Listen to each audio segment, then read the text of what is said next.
Welcome to Relationship Truth Unfiltered, a podcast that ditches destructive traditions and delves into real biblical teaching about relationships. Welcome. I'm Julie Sedenko here with Laura, a confident, vivacious woman who found herself in a destructive marriage despite her independent personality and love for Jesus. She's here to tell us her courageous story after more than 3 decades of marriage. Laura, welcome. Thank you, Julie. I'm so glad to be here. I'm glad to have you. Laura, you describe yourself in your marriage as an overfunctioner. Why? Wow. I did. I was so purposed in my marriage. I was devoted to the covenant of it. I was all in, and I really believed that was the calling, the design, and I was supposed to be that woman, that wife, that godly representation of how I operated in a marriage, to do anything I could. But at that, I then filled in gaps that weren't mine. If I was making everything look good for the family, keeping my husband out of trouble if he was exaggerating things, or going on a bunny trail of his own, I'd kind of keep it looking good as a family unit. Definitely buffered for the kids, but I was busy. I was working part-time to keep insurance and things in our financial situation in good shape. I was homeschooling. I was keeping the home involved in our homeschool co-op as well as church, and being everything that he needed me to be. So it was definitely an overfunctioning world. And you were busy not only with all of these great volunteer things and homeschooling your kids, but you were busy dealing with a lot of issues in your marriage. So just give me a few bullet points of some things that were patterns in your marriage and maybe when they started. Well, I hate to say that I recognized patterns even before we were married, but I wasn't strong enough to understand really that they were, um, I wasn't able to be clear to know that they were patterns or troubles. I wouldn't listen to what others might have said because I wanted to be optimistic and encouraging to someone. If he did things differently, I was intrigued. That was my word, which I recognized was already its red flag. What do you mean differently? Oh, he was a Christian, but he did Jesus differently than I had grown up with. And he was adventurous, and that was intriguing and different than what I had experienced. But it also was, how did he do family, and what did he think of my family? And those things were different, but in not a bad way initially. But I can see now that those were clues that I didn't understand. How were they clues? Oh, I, I would see that there was an abruptness about it. There was a way that he took away what I thought and brushed me aside and was the leader, which I thought was good. But I realized I wasn't speaking up. I wasn't giving my opinion and making it stand like it was good enough to be mine.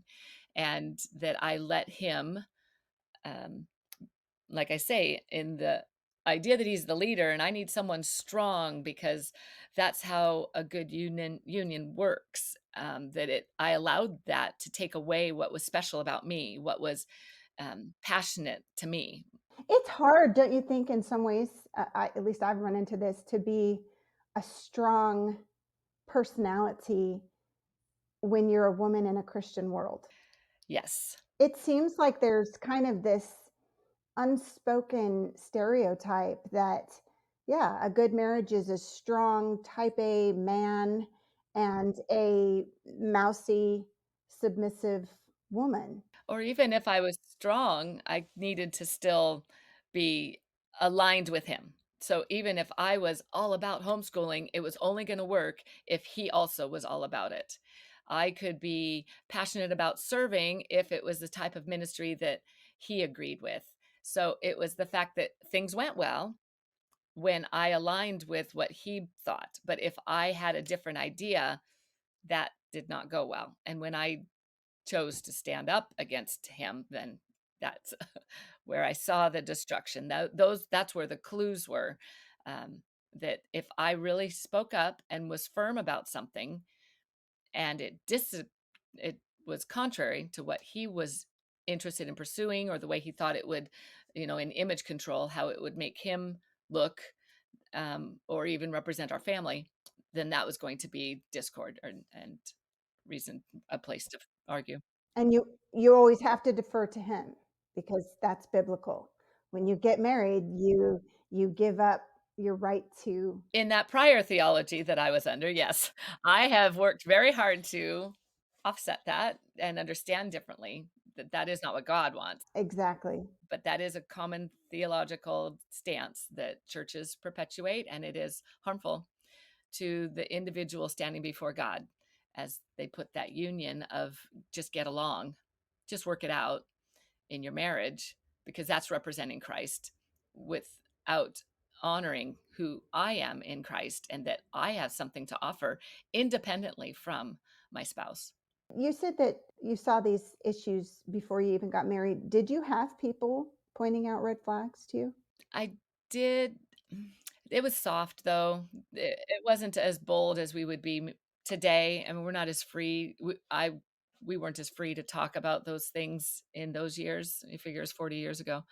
And, my sister saw things and tried to say something, but even if the topic came up, I was quick to just say, "Oh, yeah, I know, you just don't understand what he meant by that." Or what I would the phrase I realized I could tell my daughter by age 10, 11 is, if you recognize that you're in a relationship and you say, "But they just don't know him like I do," stand back and go, "Oh, I just said that. What does that mean?" It's a major red flag, because I said that all the time to myself. So you get married and things progress. Unfortunately, they progress destructively. Give me some bullet points, I guess, of the big issues in your marriage that were destructive.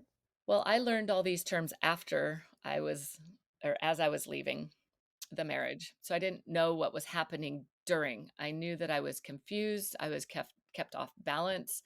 But it was the gaslighting that I would be, made to question myself. That, again, what I thought was diminished or told it was wrong, and that happened often. Really quick, for somebody who doesn't know what that term is, what is gaslighting? To describe what you experienced. It was the idea that I had something to say, or I would comment on an experience that we had just had together, and he would say, "Oh, no, no, that's not what happened," or "You must have seen that wrong," or "That's not what they said." So that it really took away my my understanding of reality and what I was experiencing, or "You're always exaggerating," or "You are so sensitive," to try and redefine the way I was analyzing it, intellectually dissecting the situation, really who I was as a thinking person, as one who could discern, and it started to make me feel less confident of my ability. So I had to defer to him, because he was always going to have the better perspective. Did you actually start to think he was right and you were crazy? There were times, but that still was a dissonance in my mind that never settled. I was strong enough, and because I needed to go work outside of the home, to keep insurance and some financial baseline of our train wreck. Um, Financial train wreck's a whole nother podcast. Um, but because I was able to be out with others, I had enough hold on reality that I wasn't completely isolated and swallowed up into his narrative. And so I didn't totally go to, deferring everything to him, but it was always a struggle. So lots of gaslighting. What else was happening that you now looking back realize was a pattern? Well, he needed to keep his position of control. And with that, it would be taking away my, right to move about, to, make choices for our family. Again, if it was his decision, then it was a good one. If it was his, if he agreed with whatever I was proposing, then it was a good idea. So he was in charge. Um, but it became more physically um, controlling when he just needed to position himself and kind of stand guard or move ahead of me, or always walking like 5 steps ahead of me. Or when we're out in recreational things, he's kayaking and he's way ahead making it happen. I was always on a race when we're trying to um, even recreate. Um, and then it just escalated. When he started losing control, he started acting out towards me, and it would be coupled with alcohol that would accentuate things. But yeah, it was the control aspect that I think was the key point. So what other ways did he try to control you? You said physically control you? He would. It's sad to say that in the sexual world, that was always his his realm. That's hard to talk about. Well, we don't have to get into detail there, but did he want you to do things that you were uncomfortable with? Yes, and that it was going to be, um, yeah, he was in charge of that being his own process, practice, release. And as much as he thought that was he was doing things good for me, it was still because he was in charge of it. And did you feel in the same way even in that realm that you had to submit? Oh, yes. Yeah. Because if I challenged things, it would have escalated to be dangerous. And so I knew where that line was to not get in his space and not be poking or tantalizing, or just not even, I mean, it's not like I was trying to provoke him, but just where I could minded my P's and Q's, did things as we had prescribed to make it go well. And then I wouldn't have the outrage or confusion. So he had an anger problem. He did. He would. It's all coming back. I've been away from this for a while. Yeah. I know, Yes. I know. We'll get you a counseling session after. That's right. Yeah, exactly. No, I mean, it was the control, and that would be anger and mixed with alcohol, and how he's trying to manage his life. Um, but then there were other sweet parts about him. You Right. know, it wasn't all bad. That's what was so confusing. We'd have 80% of the time that was normal. And it's you could even elevate it to, look, we're doing what God wants. And so we're everything's going well right now. And then that became a different spiritual abuse, because it was again rewriting what God said as to what a healthy and honoring marriage was. You know, he would say, well, everyone has problems, or everyone's going through all of this. You have no idea what I heard so and so was dealing with, so that ours would be normalized. His sexual issues became quite perverted, didn't they? They were. And yeah, and that's just another space that I have to decide that I can be healthy and beautiful and loved and able to love now, that I've had to do that work so that I can have that identity in Christ and who He made me to be. That it's not that it's no longer part of what that marriage bed was supposed to look like. Those are hard memories, aren't they? They are. Yeah. They are. But I am working through them. And I took a lot of time after I left my marriage to really watch what other people did and how they acted and interacted in their marriage. And I would hear myself say, oh, I could never have said that and gotten away with it. Or listen to how that man responded when she challenged, or when she says, "Oh, I'm not doing that. That's crazy." And it's just, how did other people interact, so I could see something healthy and decide there are healthy relationships out there. I had to rewrite the script in my mind that everyone did not think the way that we did or operate the way that we did. And yet that's taken time to press into how others can be healthy, and how kindness really, and honor and should be cherished, really looks. So it's been a healthy journey that way. What would it look like if you challenged him or you said no? What would his reaction be? Oh, it would be either that he would ignore it or that he would give me a whole nother storyline of how it was supposed to be, or that it was insane to think that. And then it would get to where I knew not to do it because it would escalate Escalate in what way? to being you always want your way, or you have no idea how to be a part of a marriage, and you don't want to be a partner. You're not a godly woman. That he would character assassin me if I challenged him, and it it erased what I thought and what I wanted, because I then just needed to go along with what he did. Towards the end, things escalated to a point where you hit a wall and said, "This has to change." What happened? Well, as the kids were older, my daughter had gotten married, and my son was ready to graduate high school. It was that year I could tell things were shifting. We'd already been building up to that with other financial troubles we had, moves that we needed to make, work that was unstable for him.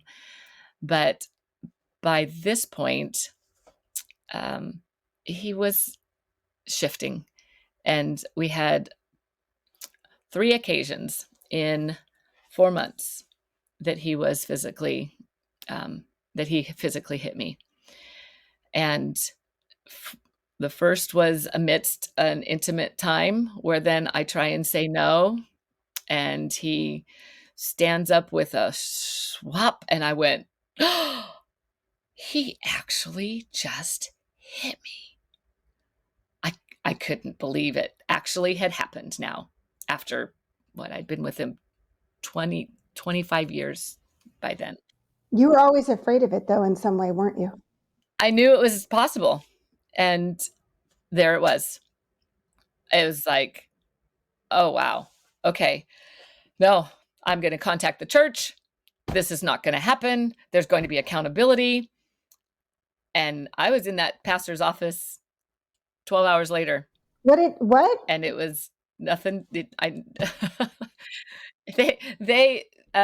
pastor, got an accountability partner for my husband, and um, they were doing book studies, and he was in men's groups, and that's not, tisk tisk, that's not right. You need to be kind to your wife. And I'll tell you, they never checked on me again. They did not check on me. It was a very hurtful place. We'd been there for 20 years at this church. Was your husband even apologetic? Oh no, he didn't think that it had happened. He didn't say it happened. I said, "No, you hit me." When I'm bringing up, "No, what do you mean? I probably brushed by you when I was getting up." "What do you mean?" And a few expletives in the process of how crazy I am. So, no, he took that one away right away. So he was trying to do something sexual that you were uncomfortable with, and you said no. Did he force that act on you? I walked Okay, away. good. It's like, "Oh, no, I'm not doing this." So, I mean, other times when we were in intimate realms, there were plenty of what I would call marital bed rape, but this wasn't one of those occasions because we weren't to that place yet. Okay, I'm going to ask you something, and I don't want it to come across as an accusatory, but more as an inquisitory, okay? Yes. Why did you not call the police? Hmm. Yeah. On the next one, he even asked me that. So, are you going to call the police? Really? Okay, let's go to the next one. So the next one, a couple of months later, amidst a day of turmoil, trying to hash it out. What do you mean by this? The hour and a half long conversations that just drive you crazy because they won't let you just come to an answer or let it be. It's just that barrage. And it's like, I just need time away. And then he's drinking through the day. And then I would get up really early for my work. So it's like by 8:30, I could say, I'm out. I'm going to go to bed. And he's blah, blah, blah, whatever. He comes in, turns on the light, and tries to keep me awake and wants to talk more. And it's like, I am going to bed. Fine then. And he leaves. But then he comes in and goes to bed. supposedly. Somewhere in all of that, he ends up putting his "You always just," and he puts his feet on my back and shoves me out of the bed. And I fall to the side of the bed in the tumbles of, bedding, and my kids are in the house. And, my response is to scream for my son. And my daughter and son-in-law were living with us for 4 short months before they were moving across country. And my daughter and son-in-law came in and stood there, and I'm in the mess, and he's standing there, like, all defiant, going, "What? What?" And they're always gonna believe what the woman says. So now, in the end, my kids will have seen enough to know dad is that extreme. So he asked you that night. No, I said, "Just get him out of here. Get him out of here." And so he went away. He slept on the couch. I don't know what he did. I get up to go to work at 3:30 AM, and he's sitting out there all just worried. He says, um, I'm sorry. Are, are you going to call the police?" I'm going, "Pff, what's that going to matter? Like, that's going to make a difference. You get hauled off of jail and then we don't have any income to boot, you know, because I'm under the impression that anytime you make a report, someone goes to jail. That's what I'd been told. Not true though, huh? I know now, and I will tell anybody, get a case number, because in the later times, changing my cell phone account, just having some credibility in different, civil authority realms, I needed a case number. To have had a documented police record would have really mattered in my situation. So I could have just done a general, "I'm concerned for my health" report and gotten a case number without it being they show up and someone goes to jail. Documentation is huge, and not just you documenting in a journal, but actual police documentation. If they come to your door, it's documented. And Absolutely. so there's a pattern there. Plus, I think, yeah, it's a big deal. It is scary to call the police. It is. Absolutely. But they have to know, your husband has to know you're not going to put up with it. Yes, yes. But now I have been putting up with it. And I knew at that point, and then one more when without even alcohol involved, we were in the confines of, the truck cab, and it's like, you know, "You always," and "I can't believe you," over simple a very simple thing, but it was something that got him going. I'll tell you, each of these occasions were on a Sunday. It's like, is that spiritual abuse or what? Spiritual, Warfare. warfare, there it is. But, yeah, he flailed thinking I was going to I was like, it's okay," as I'm putting my hand toward him, like, "It's alright, calm down." He comes back and just smacks hard and probably broke my hand. At that time, I didn't go to the doctor, it was my left hand. If it had been my right, I would not have been able to work, I wouldn't have been able to do what I needed to do, but I didn't go get the medical record documentation either. Again, documentation. Yeah. Yes. And so I only learned a couple years later that, yes, I see that X-ray, it looks like a trauma break repair, and so now I know. Why didn't you? I couldn't. I couldn't mess up my life any more than it already was. I felt like I had just enough control on this mess. I couldn't create a bigger one. Are you talking about financial? Any of it. Financial, the kids, the emotions of it, how much I'd have to learn, how I'd have to try and do more, learn more, be more. I couldn't do anything more. So I had to control the mess I already had without inviting an unknown. Even if it might be helpful, I couldn't take that risk. I felt like I could only manage what I had. And so I was paralyzed. Do you wonder whether your marriage is just difficult or if it's actually destructive? Leslie has a quick start guide that will help you answer that question. Not only that, if you find your marriage is in the destructive category, this guide will give you concrete biblical answers on your next steps. Go to leslievernick.com/start to get your free quick start guide. And please know this: you are seen, you are heard, and friend, you are valued. The unknown is scary, and it's like, "Oh, this is a mess," but that's gonna be a bigger mess, right? Yes, and I couldn't take it on. I needed to get my son graduated up and out. I was not gonna ruin his life. My daughter was moving in 4 months. Change I couldn't make a mess of that process. It was bad enough when I did, you know? I had to pick my timing. So how did he react when that happened in the car? He was just, "Oh, I thought you were gonna hit me." Right. Yeah, I'm that scary. Yeah, he totally takes it as a self-defense. Any of these reasons that I said I was scared would have been they were diminished. I was not seeing it right. That's not what happened. If he tells the story of why we got divorced, he says, I don't know. She went crazy and she just filed. He has no idea, no culpability, because to him, I went crazy because I changed the dance steps. I finally said, this has to stop. This can't continue. What do you mean? And I would try to say, and he went to anger management classes. He signed himself up for Every Man's Battle, sexual addiction.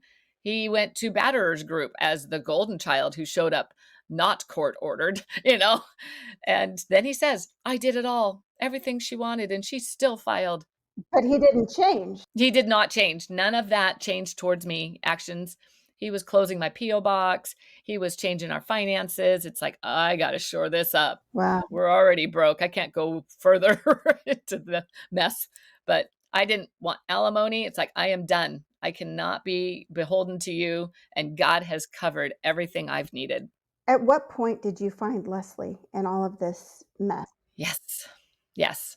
So after those occasions, I still tried one more round of counseling, one more hope of after the kids are gone, maybe we can reset. I tried, but it still then was a honeymoon phase. That narcissistic abuse cycle was evident in my world. And it came crashing down again. He was getting to bullying me. I knew to stay far enough away at those occasions not to be near him when he would be violent. And then I saw him do something towards his mom, and it was evil. I'm going, that was so cruel and mean to her, just in a voice, not in a physical action. But I looked at him as I'm trying to comfort her, encourage her, and I was staring evil in the eye. And I said, I gotta go. And I texted out to 3 girlfriends and said, I was better prepared a year ago to try and leave, but I've got to go. And please hold me to this. I don't know when or where, but hold me to it. Was this a surprise to them? No, these friends knew that Okay. things were happening. I would confide in friends and tell how exhausted I was, how things were crazy making, and they would say, "I'll encourage you. I'll support you whatever you want to do." I would get that answer often. And I had one girlfriend say, I really think you need to go, but I'll support you with whatever you choose." But she said it once, and that made me think. And then these things were happening, and I'm staring evil. And then one of those gals texted me back saying, I just read this most amazing book, and it really makes a lot of sense to me, because I later learned that she was in a dangerous and destructive marriage as well. Um, didn't know that at the time. And I got Leslie's book and I listened to it on audio and I read it and I did the survey and said, oh, yes. Now I finally have words to explain what's been happening. And the checklist survey of, is this always happening, sometimes happening, never happening? It's like, oh, I'm off the charts. And it finally put some textbook definitions that I couldn't refute. It opened your eyes. It did. I think God opened my eyes to what was true. So at the time, I was capable of making a move.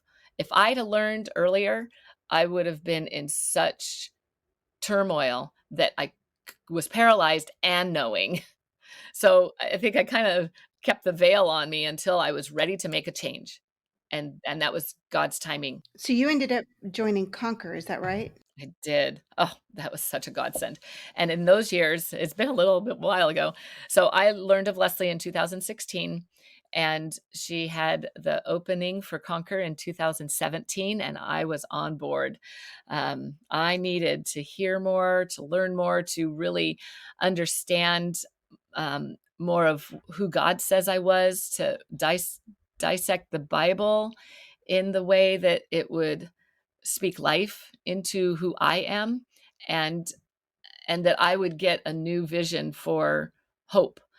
And Leslie's work has done that. And when I could listen into the calls and hear somebody else's story and start to have a thought ahead of what Leslie then answered them, if I started to parallel what Leslie was going to say, I was like, yes, I'm learning, I am improving, I'm getting better, I got this. I'm getting that. Yes, my mind is being rewired, and I've been able to grow in who I am and be away from the destruction enough to start taking steps. But I tell you, a gal at church the day I left put in my hands the book of Just Enough Light for the Step You're On, and I did that devotion again and again. But that phrase is so useful in so many things, that God gives us just enough light for the step we're on, and maybe the next step.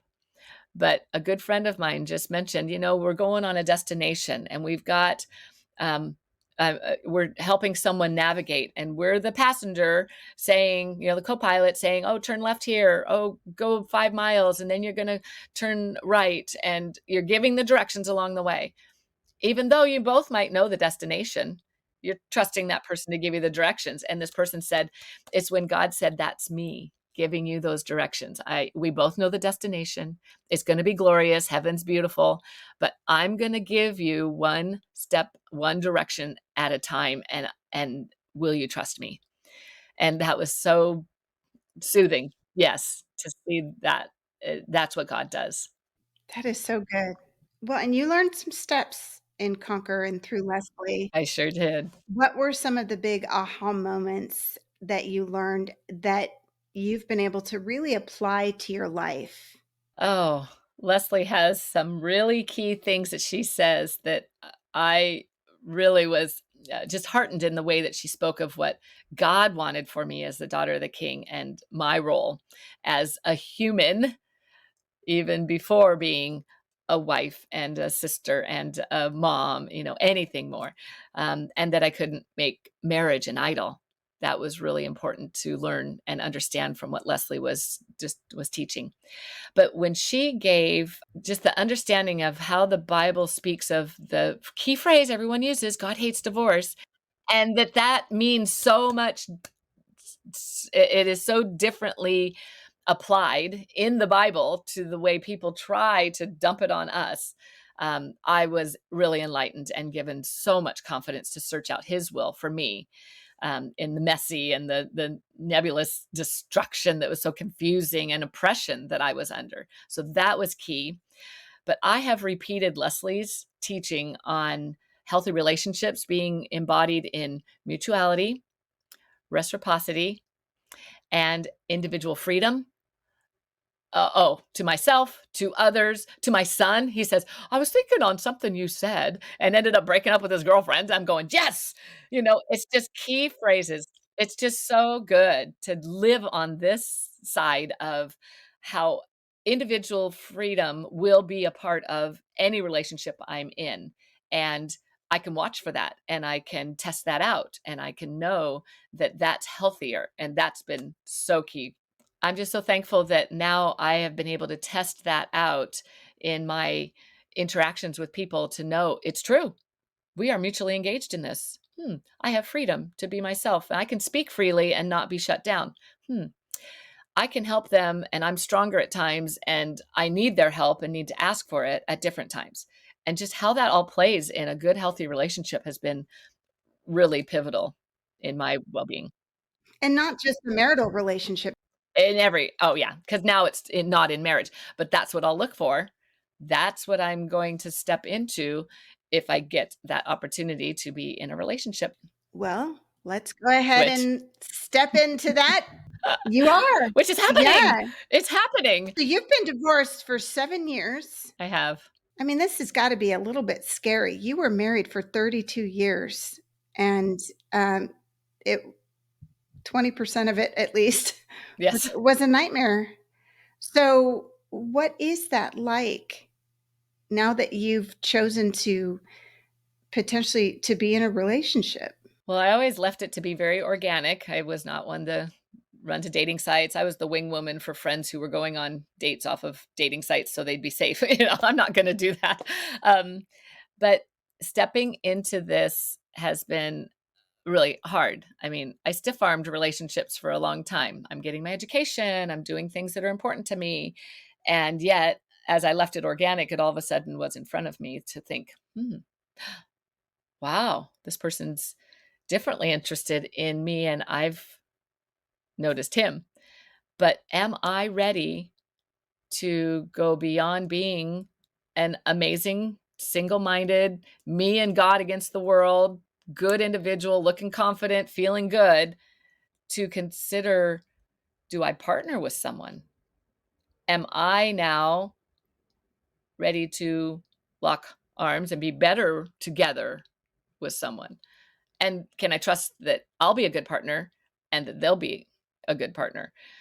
I have had this phrase that if I'm doing so well at being myself, focused on what God's wanting me to do in ministry, living my authentic self, and someone comes up alongside me and I go, hey, you're doing the same things I am. Maybe we would be better at this together. That was my vision of what it could be. And so, in light of that, all of a sudden I'm looking at, hey, you're in church leadership all on your own. You love Jesus crazy independently of me. There's no 100% guarantee, I understand that, but how are you approaching this differently than when you first got into your marriage? I am definitely doing different things. Number one, staying in my head a lot longer, of being mindful, listening to the good um, instruction I've been given through Leslie's teaching, um, Dr. Cloud and Dr. Townsend, dating, boundaries in dating. What does Leslie say about who I am and what I've learned in Empowered to Change? Excuse me, Empowered to Change being one of her other classes, Leslie's classes, yes. and you took several, didn't you? I did. I did Empower to Change and moving beyond people pleasing. And just how to, there was one other class I'm not remembering right now. Walking in Core Strength? Yes, being in core strength. But in this relationship, I'm keeping other people engaged. I have not skipped a beat. I am who I am. I worship the same. I talk the same. I tell what's important to me and I watch his reaction. It's like, how did that set with him? And who is he in being able to worship the same? And I'm around people that know him, have known him from the past, and I'm checking. So it's just a different kind of a sleuthing, but in a healthy way, that I am not just getting Twitter pated and, being swept away. And there will be some good checkpoints along the way. And I'm not physically involved. I am leaving that to the right boundary of within a marriage, because one thing that has been said in that boundaries in dating class or book, that it's telling then if someone will be self-controlled. I mean, myself included, can you be self-controlled and showing that you respect another person with the time and the patience, and deny yourself and all that you would want and feels good for the greater goal? It's going to last longer, and we'll be doing that in other aspects of life and of a marriage. And it's like, okay, those are good things, and people around me that will support that. Leaving a 30+ year marriage, how do you grieve that and not feel like it was a waste, but you are able to say goodbye to that and not be lost in grief? That's such a good question. It has been a grief process. That's where I know time has been good. as much as we would want everything to be fixed right away and pluck me out of the situation, make it all better. The process has been good and time has been healing and pressing into what that grief process is, getting counsel to that end. um, I'm able to look back and appreciate what was good. I can't erase my kid's life saying it was all bad. I want to remember Disneyland for the fun parts and not Sure. that altercation we had in the hotel room before going out to the park, you know. So I've had to be very intentional to remember what's good, to not vilify my ex, in that I now can feel sad for him because I don't need to participate in it anymore. It's easier. But he has no clue. He, he's he's got his own issues that he has to work through or live with, and I feel sad for that. I can now pray for him. That was even hard initially. It's like my prayer life did not include him right then, and that's okay. That I needed to work through that, and so now I'm going here forward, and there is something for me to say. There is a life to live that is going to continue advancing his kingdom. And if that means I can help someone else see their value in who they are in the process of the mess that we have to live, we all get to live in something messy and beautiful. And we wouldn't know beautiful if we didn't know messy. You know, it's like there has to be this dissonance to really see God. Laura, talk to the woman sitting here with us who is in a situation that you were maybe 15 years ago. I see you, and you are beautiful. You are courageous and brave, even though your circumstances are pressing in. That's just environmental. You have been designed and purposed for hope and a future, and that's possible. There is life beyond today and this moment. There is something good that comes even in what is hard and overwhelming and confusing. Um, there's another side to it, and you deserve that. And I am a testimony that it's possible. And believe, and be around the people that will speak that life into you, and um, and help. But also, when it just feels so impossible, look for one good thing, because it's there. And following what Leslie's got here, it's so powerful. What would you encourage her as far as the next right step? We each have to take our own right step. And so yours could be different than the next person's. But you have to decide where where marriage stops or that destructive relationship stops and you begin, and take that step where you're building for something that's you and your identity in Christ, because the rest starts to fall away when it cannot be coupled with you and your strength in Jesus, because we are so purposed in how we're made. That other can't, I mean, it can't, it's like it has to repel. It can't stay with you. So keep focusing on your own work, your own health, your own next step. Get your safety plan so that you're in charge of what you can do, and empowering your kids to think this way of what it is that's healthy for them. Point them towards Christ, their own identity, that what's next for each individual in their individual wellness, because that's the only way relationships will be good. So your next step is your next best move. Is there anything else that you would want to say? It's just so empowering to know that there is hope and there is ministry that's happening, that Leslie's work and all of the counselors and the others that she partners with um, is wanting to give life and let God speak through us in what's hard. And life is going to be hard. And what do we do with it? Now, the destruction is what we have to be away from, because that's not sustainable. And yet I am just so privileged that I've learned who Leslie is, that I'm part of Conquer, that I can speak to you today and give any glimpse of hope. And this is an awesome life, and we're rocking it. We are vibrant, um, and capable, and we can touch one another and be bound together in that process. So this is a good place to be. Yes, Amen. There is hope. there is hope. Thank you, Julie. Thank you, Laura. I appreciate it. Thank you for listening to Relationship Truth Unfiltered. If you need clarity on whether your marriage is difficult, disappointing, or destructive, go to leslievernick.com/start. It is totally private and will help you get clear on your next step. Until next time, may God bless all of your relationships with Him, with yourself, and with others.